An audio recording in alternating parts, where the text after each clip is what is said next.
Makaigsunan karong adlaw atong gisaulog ang laing titulo ni Maria, Mary, Mother of the Church.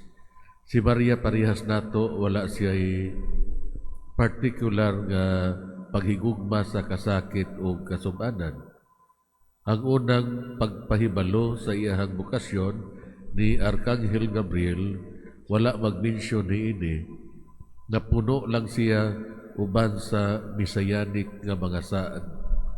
However, human gipanganak si Jesus, gikumplito ni Simeon ang mga sukod aron pagpalig-on sa iyahang bukasyon, ug ang suwab sa espada mulagbas sa iyang kasing-kasing ug mga hunahuna sa kadaghanan maipadayag. Sa pag-ila sa katumanan siyang tawag sa pag-uban siyang anak sa panahon sa iyang paglansang sa cross, iyang gibuhat kini uban sa tinguha sa pagtuman sa misteryosong plano sa Dios, dili sa pagduha-duha, kundi pinaagi sa pagbarog, duol kang Hesus, uban sa tanang kasubo nga gipasabot niini alang kaniya. Dili gayon biyaan ni Maria ang iyang mga anak kung sila nag-antos.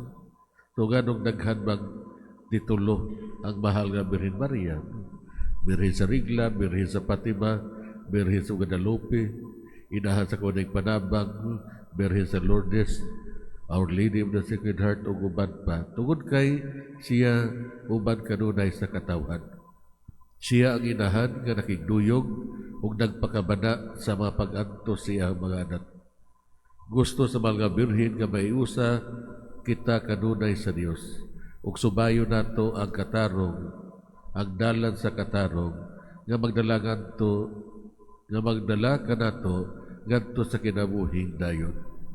So ang mga pulong ni Jesus makaigsunan nagsulti ngadto siyang inahan ug sa tinun-an nga iyahang gimahal. Kining mga pulunga parihas sa pinakabilis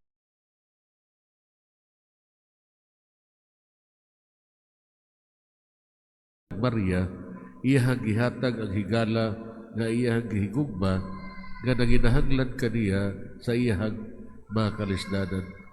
Ug ngadto kang Juan, iyahang gihatag ang tao nga naghatag kaniya og labing dako ang kahupayan isip tao, ang iyang pinakamaayong tinun-an ang iyang inahan.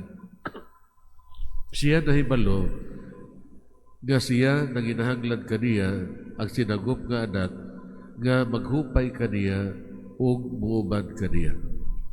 So sa may hagit para kanato mga igsoon, lig-unon pa nato nga ang personal nga debosyon ngadto sa tong mahal nga Birhen Maria. Ikaduha, padayon kitang mamalandong sa misteryo sa kinabuhi ni Jesus sa matag-ampo nato sa Santos nga Rosaryo. Hinaot ta. May nagpalihog para sa katalibanong pag-ampo.